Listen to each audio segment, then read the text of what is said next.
ভাবুন তো, আপনার বাড়ির বেডরুমের ঠিক নিচেই যদি থাকে এমন এক গোপন পথ যা পেরোলেই আপনি পাসপোর্ট ভিসা ছাড়াই চলে যেতে পারবেন অন্য দেশে।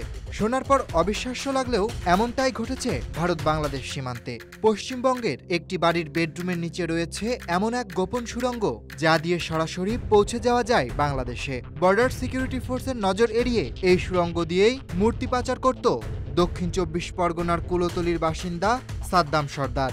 বাড়ির বেডরুমের নিচেই সাদ্দাম বানিয়ে ফেলেছিল ৪০ ফুট দীর্ঘ একটা সুড়ঙ্গ, যা দিয়ে অনায়াসেই ইন্ডিয়া থেকে বাংলাদেশে ঢুকে পড়া যায়। এই আশ্চর্য সুড়ঙ্গের খোঁজ কাঁপিয়ে দিয়েছে পুলিশ, সীমান্তরক্ষী বাহিনী আর গোটা দেশের নিরাপত্তা ব্যবস্থাকে।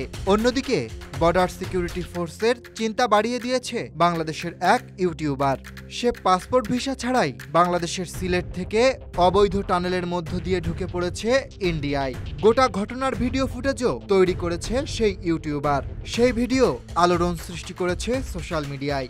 তাই খুব স্বাভাবিকভাবেই এই দুটো ঘটনা সাংঘাতিকভাবে অস্বস্তি বাড়িয়ে দিয়েছে ন্যাশনাল সিকিউরিটি এজেন্সিগুলোর।